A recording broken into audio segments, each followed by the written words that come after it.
Hola! J'ai décidé de faire ce petit live, pas par hasard, c'est jamais du hasard, c'est parce que j'étais en train de discuter avec une copine qui me disait qu'elle avait cet éveil spirituel-là et qu'il y avait plein de choses qui changeaient, coucou, et qu'il y avait plein de choses, coucou Annabelle! Et j'ai pensé à toi aujourd'hui, c'est un truc de dingue. J'ai pensé à toi ce matin parce que j'ai eu Manon au téléphone qui s'occupe des salons. Et donc, elle m'a dit que tu serais à Saint-Malo, au salon à Saint-Malo. Salut Alexandra! Donc, c'est trop marrant quoi. Trop marrant que tu viennes là et que tu me fasses coucou. Enfin, c'est trop drôle. Connexion, trop drôle.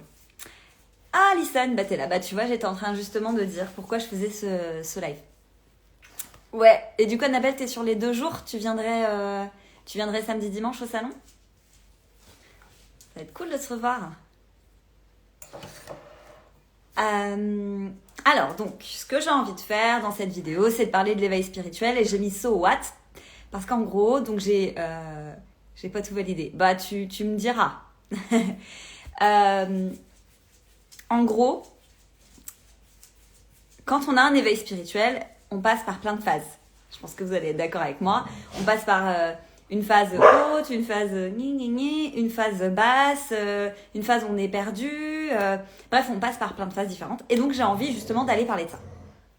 Si mon chien veut bien arrêter d'aboyer pour rien, ça serait pas mal. Donc voilà. Donc j'espère que le sujet vous intéresse. Je pense que oui. Hello à tout le monde qui rejoigne. Qu'il est 13h, vous allez peut-être reprendre le boulot. De toute façon, cette vidéo sera bien évidemment en replay. Donc, l'éveil spirituel, qu'est-ce que c'est?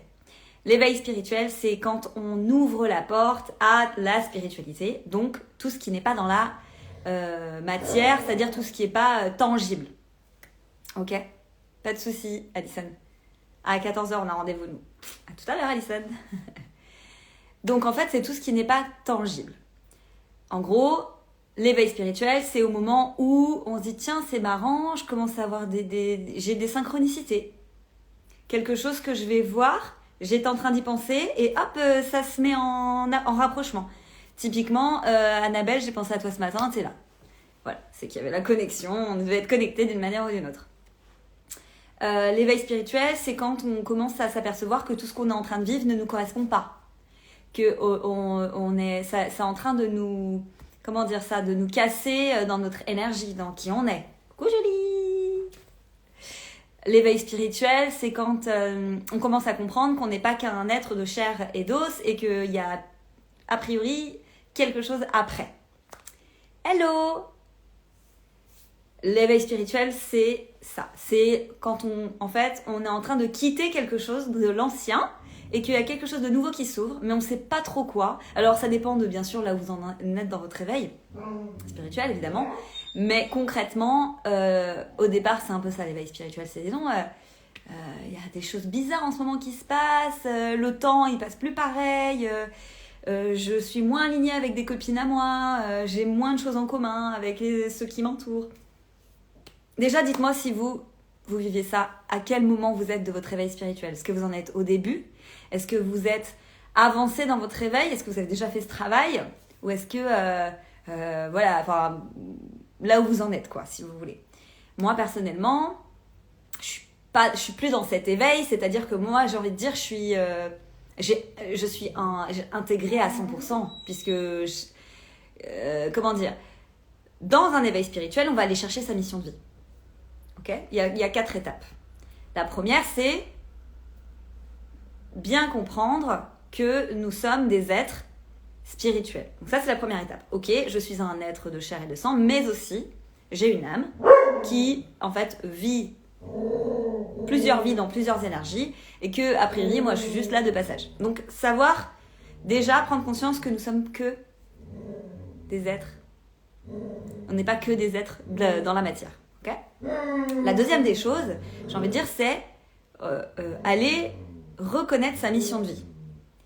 Reconnaître sa mission de vie, c'est qu'est-ce qu'a priori mon âme souhaite que je fasse dans cette vie? Quelle est ma mission? Alors, on a plein de choses à effectuer sur Terre. Pas mal de choses, je dirais. on est à faire évoluer des gens, etc. Mais notre mission de vie, c'est la grande ligne qui va nous emmener vers en fait ce que l'âme souhaite. Et donc mon âme me disait à moi, depuis mon enfance finalement, ouais, ma chienne, comme d'hab. Mon âme disait tout de suite, toi tu es dans l'aide, tu dois aider, c'est comme ça. C'est ta mission de vie. Ok. Donc j'ai pris en compte ta mission de vie, je l'ai entendue, je l'ai comprise. Troisième étape, c'est effectivement vivre ta mission de vie. Ça veut dire la faire vivre complètement en toi, à travers toi, autour de toi.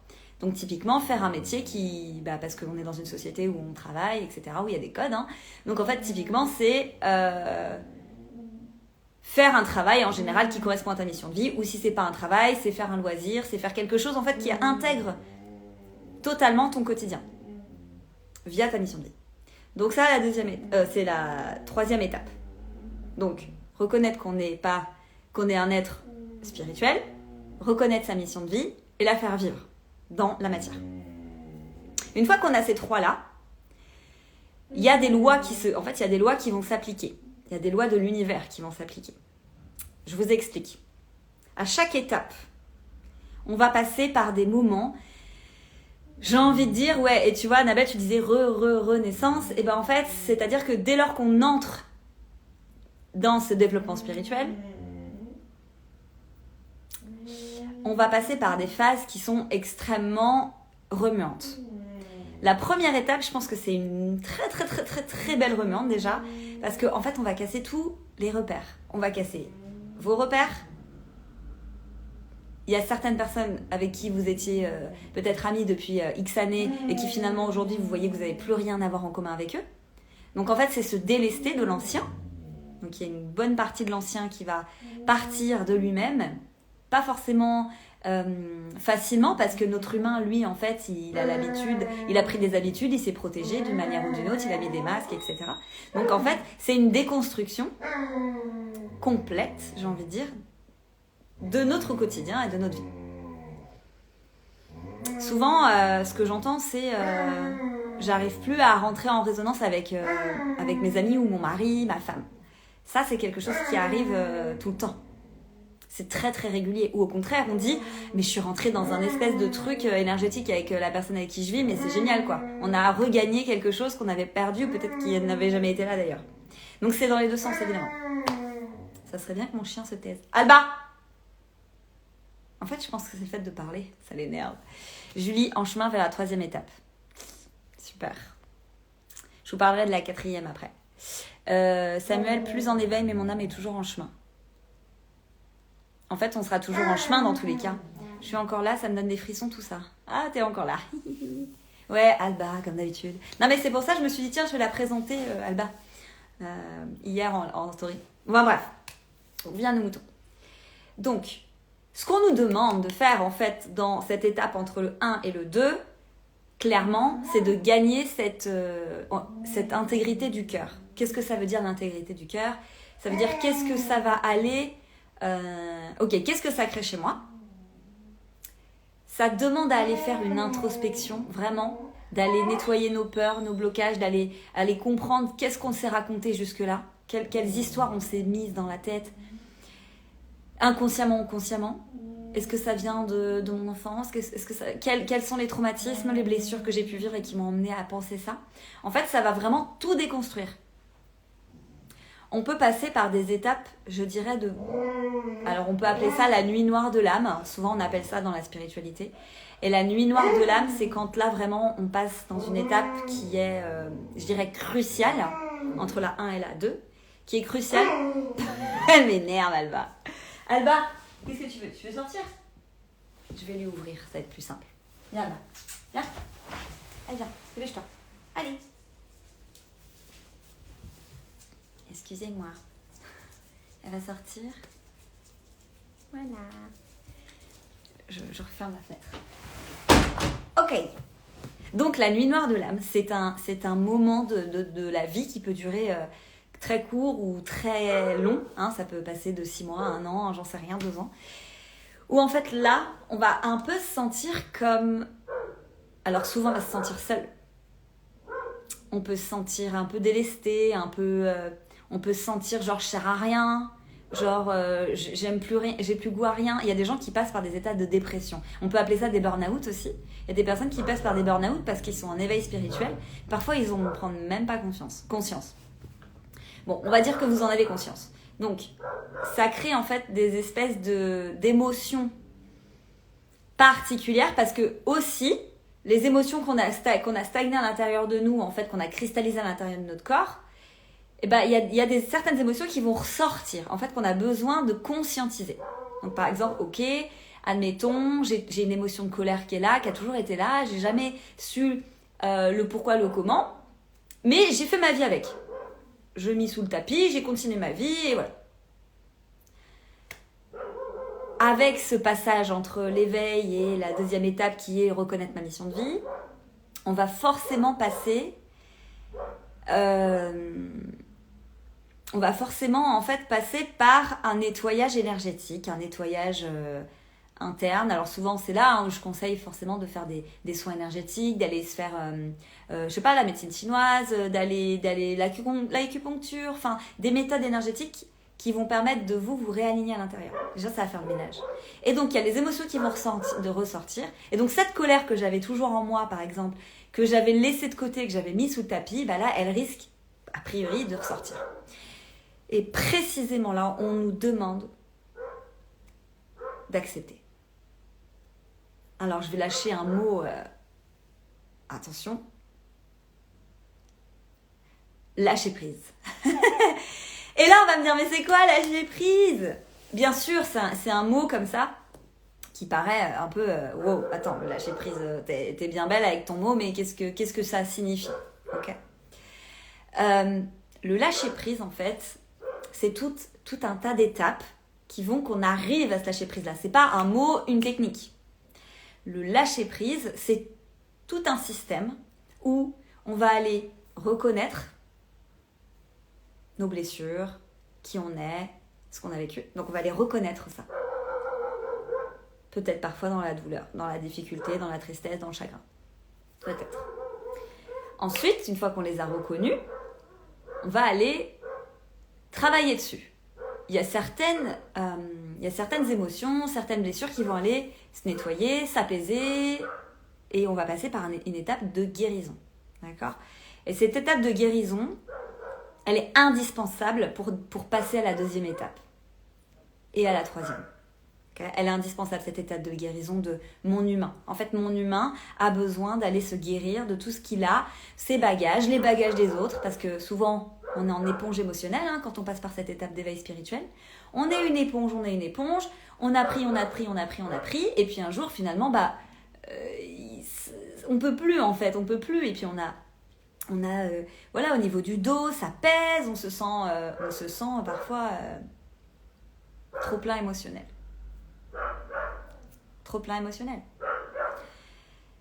Et donc le nettoyage énergétique contribue à aller nettoyer ça et à aller se délester de ça. Et voilà aussi d'ailleurs pourquoi, quand j'ai proposé au début des soins énergétiques, donc je proposais des protocoles Reiki, j'ai voulu, au fur et à mesure de l'expérience, me rendre compte qu'en fait, c'était une étape pour aller vers ce lâcher-prise-là. Coucou, excuse-moi, je viens de voir ton message essentiel beauté, coucou. Donc en fait, c'est essentiel de passer par un nettoyage énergétique, ou ça peut être de l'hypnose, enfin voilà, des techniques, se faire accompagner dans tout ça.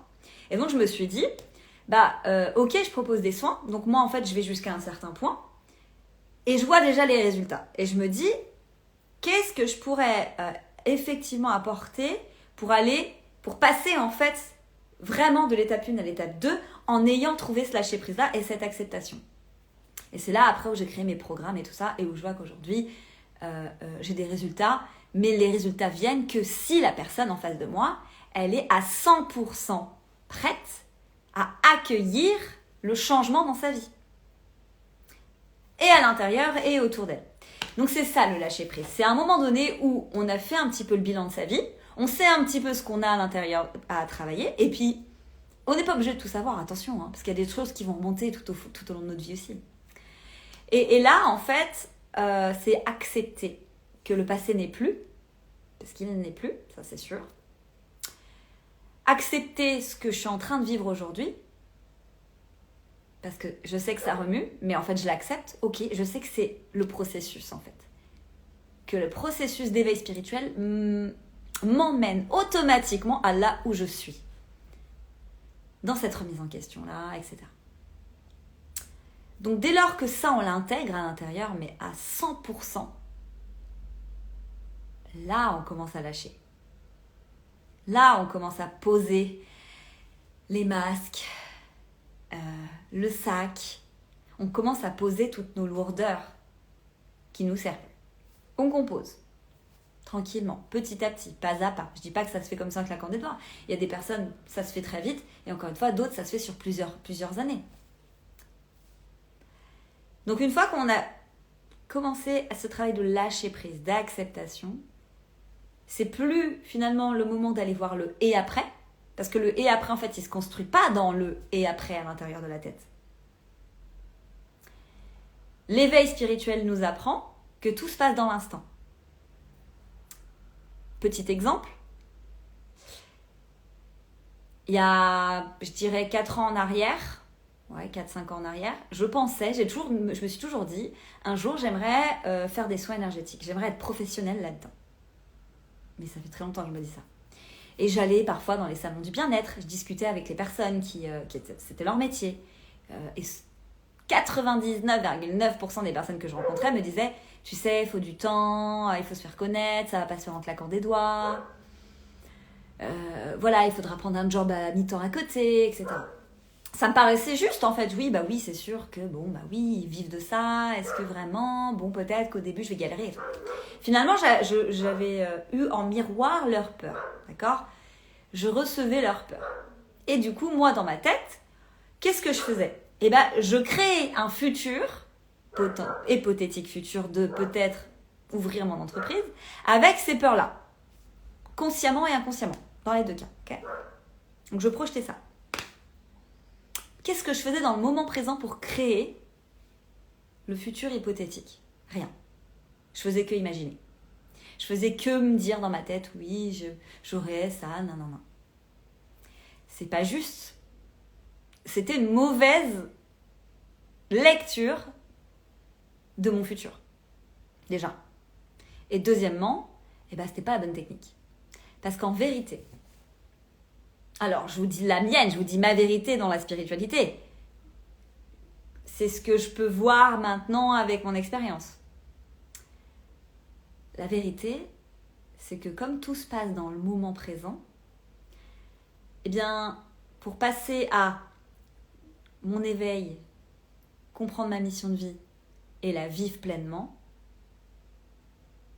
il y a l'alignement.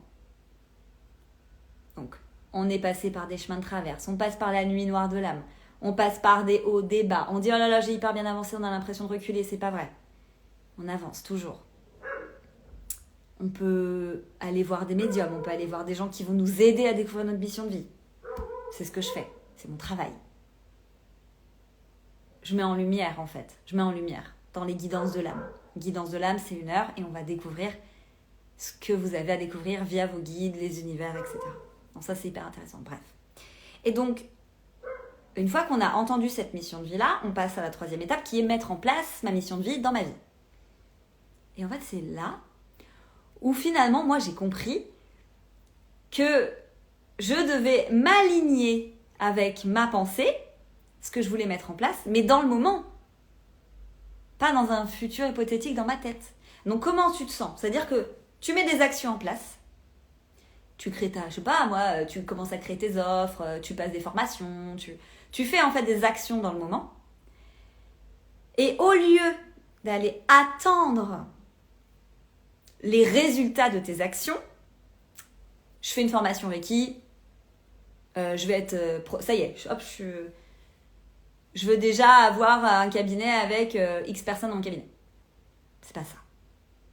C'est l'action, je l'ai faite. Coucou les filles. L'action, je l'ai faite. J'ai passé mon diplôme. J'ai passé ci, j'ai passé ça. Je lâche prise. Je n'attends pas de résultat. Je n'attends pas de retour. Typiquement, j'ai une des femmes que j'ai pu accompagner qui m'a dit Bah oui, par exemple, j'ai une boutique, j'ai ouvert une boutique en ligne, et puis j'ai voulu faire un partenariat avec une personne. Et donc elle lui a envoyé en fait une bougie qu'elle fait elle. Elle a envoyé un compte Instagram qui a un grand compte, un gros compte Insta, extrêmement suivi en spiritualité. Et cette femme a fait une story Insta, elle en a fait 2. Retour, quasiment rien. Elle a dit c'était rien. J'ai eu quelques abonnements, mais rien de spécial.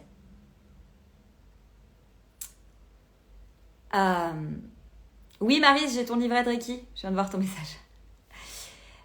Et au final, je lui dis, mais comment, dans quelle énergie tu as fait ce partenariat? Elle dit, bah oui, forcément dans l'attente d'un résultat. Oui, je m'attendais à avoir un résultat, oui. Je fais, alors, est-ce que tu penses pas que si tu avais fait ce partenariat dans une autre énergie qui est sans l'attente du résultat, c'est-à-dire juste être dans le moment présent, je fais l'action de, je laisse l'univers s'en charger. C'est vraiment ça la clé. Mais ça demande tout un travail que je venais de vous dire justement avec cet éveil spirituel là, qui vient vous chatouiller. Non mais c'est un truc de ouf, je suis absolument dans cette situation. Je prends tes conseils bras grands ouverts, super, tes conseils.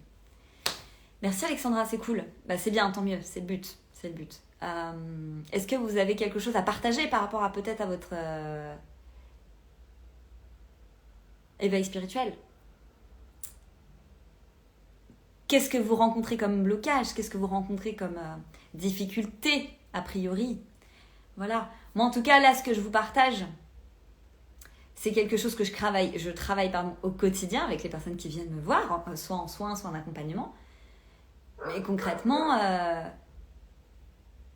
il y a vraiment des solutions pour se libérer en fait de tout ce qui nous empêche d'avancer. Et spécifiquement quand on est en éveil spirituel. Parce que qu'est-ce que ça crée à la finale? Et c'est ça que je veux dire, que je veux terminer par expliquer, sauf si vous avez des choses à partager, j'aimerais bien vous partager, ça serait chouette. Oui, parfois on nous donne des pauses. Le corps nous dit stop, il y a des alertes, tu vois. Il y a des alertes et le corps te dit ding ding ding, là il est temps que tu t'arrêtes, que tu prennes soin de toi. Et donc automatiquement, il y a des arrêts de travail, des choses comme ça. En arrêt pour l'instant, je cherche nouveau travail. En fait, c'est pas un nouveau travail que tu cherches. En fait, c'est ton âme qui cherche à se recalibrer. Et je te le dis vraiment avec le cœur là. C'est ton âme qui se cherche à se recalibrer en fait. Ton âme, ton esprit, ton humain. Se recalibrer avec ça. Parce que ça faisait peut-être certainement un certain temps que tu te retrouvais plus en fait. Tu te retrouvais plus dans ton quotidien, dans ta vie. Alors, moi j'ai toujours ce truc dans ma tête qui me dit mais tu es trop jeune, attends de grandir. Ça c'est une croyance. C'est une croyance. Qu'est-ce que tu attends? Parce que regarde, moi je sais que, je t'explique, quand j'ai voulu ouvrir mon entreprise, je me trouvais jeune. Tu vois, j'avais 28 ans. 28 ans, je crois. Ouais. Et je me dis mais je suis pas légitime, je suis jeune, machin. Mais non, en fait, ça dépend ce que tu as dans le cœur. Ça dépend ce que tu veux faire. Par rapport à ce que tu veux faire, si tu le fais avec le cœur, c'est ok. Tu vois, il y a des nénettes sur Insta, elles ont 20 ans et elles cartonnent. Mais parce qu'elles font ça avec le cœur. Éveil spirituel, il faut trouver par où commencer. C'est ça le plus compliqué, je pense. Ah bah j'ai dit, je pense, où commencer. L'éveil spirituel, quand tu commences à vraiment ouvrir les yeux, le move number one à faire, c'est des soins, c'est de faire accompagner. D'une manière ou d'une autre. Te faire aider dans ça. Nettoyer énergétiquement. Te nettoyer. Aller enlever tout ce qui ne te sert plus, les couches qui t'empêchent. Je viens de commencer la lecture du livre Stéphane Alix, Nos âmes oubliées, hyper intéressant. Ouais, j'adore Stéphane Alix. J'ai tous ses livres. Donc je peux faire que conseiller Stéphane Alix parce que c'est génial ce qu'il écrit. Il faut commencer par le test. Si vous avez un livre à lire déjà de Stéphane Alix, c'est le test. Peut-être que vous le commencez. Et puis ensuite, suivez tous ces livres parce que c'est génial.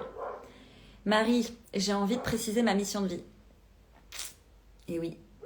En fait, souvent, notre mission de vie, ce que je vois en guidance, c'est que ça parle par rapport à nos vies antérieures.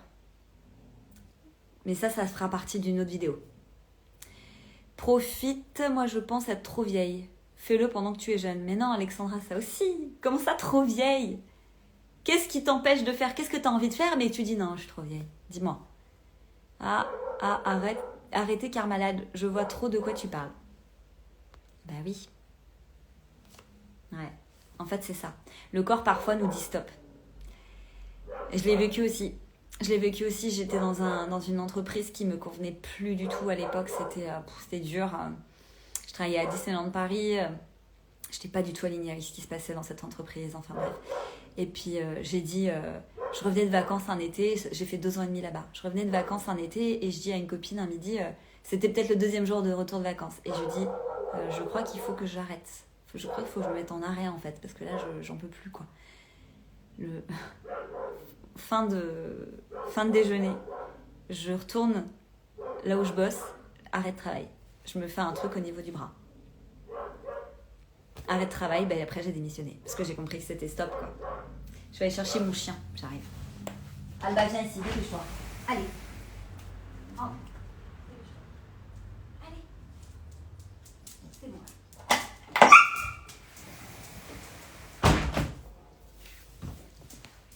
Tout va bien. Alors, non, parce que les voisins ils vont craquer après avec une Alba qui arrête pas d'aboyer. Oui, j'étais plus en accord avec moi-même. Bah oui, tu m'étonnes. Oh purée, tellement ça. Ouais, c'est une vraie croyance limitante. Une vraie croyance limitante. Chaberux, excuse-moi, je connais pas ton prénom. En fait, c'est vraiment pourquoi tu penses ça. Va chercher le pourquoi tu penses ça. Qu'est-ce que ça vient soulever? Tu vois, par rapport à la légitimité, par rapport à... Qu'est-ce qu'on t'a toujours dit quand t'étais enfant? Est-ce qu'on t'a toujours dit non mais t'y arriveras pas? Ou ah bah non mais attends, faut que tu attendes que tu sois mature pour faire ça. Est-ce qu'on t'a toujours dit tu comprendras quand tu seras plus grande? Vois ça. Va chercher l'histoire qu'on t'a racontée. Croyance limitante de croire qu'on est trop vieille. Je sais pas, la reconversion pro à 35 ans. Ah! Mais Alexandra, tu blagues? Non. Je ne peux pas entendre ça, Alexandra. C'est marrant parce qu'il y a ma cousine qui est là, qui s'appelle Maryse, qui, elle, à 40 ans passés, a fait... Combien t'as fait de reconversion professionnelle, Maryse? Rappelle-nous. 1, 2, 3. 3? Ouais. Il n'y a pas d'âge, en fait, pour faire de reconversion professionnelle. Mais, au secours. Non, mais tu fais ce que tu veux. Mais qui t'a dit ça? Tu fais ce que t'as envie. Tu sais, moi, en 10 ans de vie, j'ai déménagé 8 fois. D'accord? Parce que j'avais envie, en fait. J'avais envie, je faisais ce que j'avais envie de faire. Je m'en fichais, en fait, de mon âge ou du dire de je sais pas qui, de je sais pas quoi. Attends, mais si j'ai envie de déménager 8 fois, je fais ce que je veux. Donc si toi, t'as envie de faire X, t'as envie de partir à l'autre bout du monde pour te raser la tête et chanter et faire du ukulélé, t'as le droit aussi, tu vois ce que je veux dire? Il y a que toi et ta limite. C'est toi et ta limite. Et l'éveil spirituel, là, je pense que t'as pas mal de choses à les nettoyer, Alexandra. Voilà, Julie. J'avance de ma reconversion pro à 32 ans, mais exactement. Maryse, terminé ma licence cette année. Voilà, Maryse, à 40 ans, c'est un truc de fou, quoi. Moi aussi, 32 ans, plein changement professionnel dans le fond, une page à tourner. Exactement. Dès lors qu'en fait, on accepte d'aller dire au revoir à son passé, à son ancienne vie. Et tu vois, parfait, Alexandra, t'avais certainement ça à entendre aujourd'hui. Donc, merci les filles de vous donner votre expérience. C'est cool. Et pas d'âge. Moi, j'ai 30 ans aujourd'hui. Ça fait que 2 ans que j'ai ouvert mon entreprise. Hein, et avant, j'ai fait autre chose. Coucou Charlotte.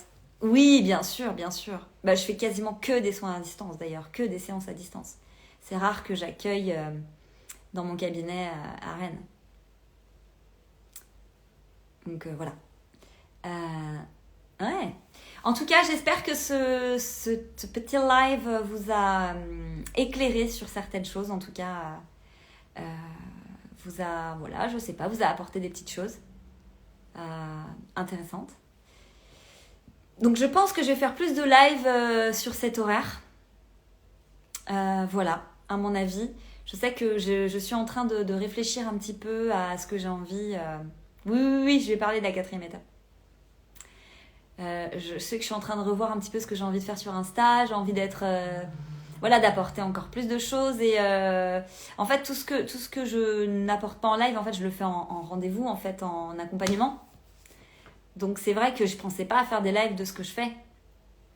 Moi, je suis bien contente d'avoir repris un accompagnement avec toi. Merci Julie. Bah ouais, c'est un travail. De toute façon, c'est un travail comme ça, si tu veux. Parce que si moi, je fais le pas vers toi et toi, que tu viens pas vers moi, je pourrais te donner tout, hein, on est d'accord, mais là, je le dis en général. Je pourrais donner tout à la personne. Si elle vient pas vers moi, ça va pas fonctionner. Hein. Oui, live, trop bien, ça aide. Super. Super. Donc voilà, donc en fait, avec moi, on peut travailler de différentes manières. Hein. On peut faire des soins énergétiques en protocole. On peut faire une guidance. C'est rare qu'on s'arrête qu'à une guidance en général. On peut faire une guidance, on peut aller faire un accompagnement, on peut aller faire de la libération karmique, on peut aller faire un travail de fond. Tu vois, par exemple, Julie, on a cette chance de pouvoir là travailler toutes les deux sur un nombre de séances et en fait, c'est ouvert à tout. Donc, c'est vraiment un accompagnement très personnalisé pour elle. Donc, ça, c'est cool parce qu'on passe des bons moments du coup. On avance bien. C'est chouette. Et voilà, par exemple, un chapitre dans ma vie là, qui est écrit, j'ai vu sa fille, sa petite fille. Donc autant je fais vraiment un petit peu de tout, on va dire. Tu as bien soulagé ma gazelle. Moi, c'est cool, petite mère. Donc voilà, merci d'avoir réagi, c'est cool, ça fait plaisir, franchement c'est chouette. J'étais en train de me dire, tiens c'est marrant, j'ai pas beaucoup de réactions sur mes lives et tout, et tac. Voilà, donc vous me faites mentir. Coucou Émilie, coucou. Effet de ouf, je confirme, intense, tu es très forte. Ah merci beaucoup. Mais non, c'est que en fait tu as laissé la porte ouverte, tu vois, par exemple. Marie, comment j'aide les enfants? Alors, typiquement, je sais pas si je peux parler de ton expérience, un chapitre dans ma vie. Est-ce que c'est ok que je peux exprimer toi, par exemple, ce qui s'est passé pour ta fille? Enfin voilà, si tu veux pas, y a pas de souci. Hein, je comprends tout à fait. Écoute, pour les enfants, ça peut aller... Coucou Manon! Je parlais de toi tout à l'heure. Manon, je sais pas si tu m'entends, mais en tout cas, je parlais de toi parce que tout à l'heure, devine qui vient sur le live, Annabelle. Et elle me dit coucou Alice. Et je suis mais c'est un truc de fou, j'ai parlé de toi tout à l'heure avec Manon. Et là, Manon, tu es là. Signe de l'univers. Gratitude. Non, ça veut dire qu'on va bientôt sortir en boîte. Alors, donc j'explique. Avec les enfants, on peut autant faire un petit nettoyage énergétique pour remettre, j'ai envie de dire, les énergies dans le corps, pour faire enlever les couches, etc. Donc voilà, hein, comme un adulte, nettoyer. Autant on peut venir pour une problématique précise, par exemple, la fille, sa petite fille elle me disait, voilà, ma petite fille ne s'exprime pas beaucoup, elle a du mal à s'exprimer, elle voit comment on appelle ça là, un professionnel là pour l'aider à s'exprimer, etc. Et elle me dit, je pense qu'elle a quelque chose dans l'ordre du karma ou une histoire comme ça. La petite, je la vois et tout de suite, je me connecte à son âme. Et oui, son âme me dit, karma spécifique, on l'a empêché de parler, etc. Enfin, tout un orthophoniste, merci. Donc, en gros, j'explique que sa fille, effectivement, elle a un karma sur elle qui fait qu'elle a cette difficulté-là en tant qu'enfant dans la matière, dans le maintenant. Je vais pas tout expliquer de bout en bout, mais en gros, c'est ça. D'accord ? Donc, on fait un soin, je dirais qu'il dure, 30 minutes. Plus dire combien ça a duré. Et je sentais qu'on nettoyait. Il y a des trucs qui sortaient. La petite, elle était avec sa maman, ils sont en train de lire un livre. Voilà, la petite, elle s'en est pas spécialement aperçue et ça s'est très bien passé. D'ailleurs, j'ai pas besoin d'être en live avec la petite, j'aurais pu le faire à distance aussi, mais voilà. Et en fait, ce qui s'est passé, c'est qu'effectivement, ça a nettoyé fort parce que du coup, il y a eu, ça s'est ressorti physiquement carrément. C'est carrément ressorti physiquement. Elle a été malade.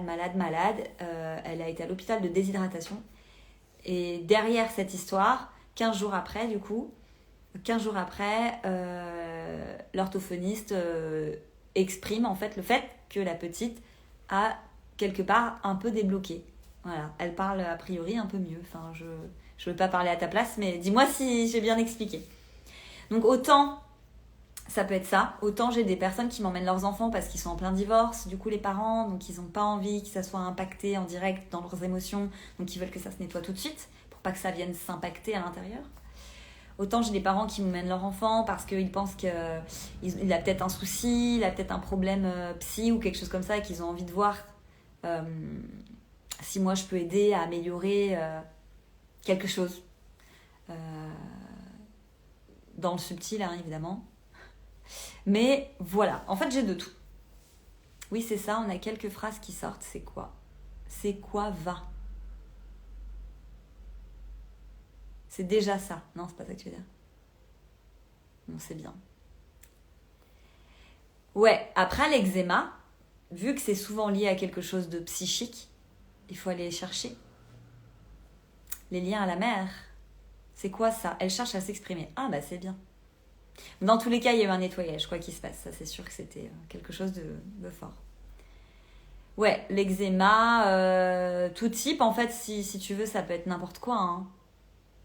Et en fait, en séance, moi, l'avantage, c'est que comme je parle à l'âme va me dire, l'âme est au-dessus d'ailleurs, l'âme va me dire ce que j'ai le droit d'exprimer pour la personne, pour l'enfant ou la personne.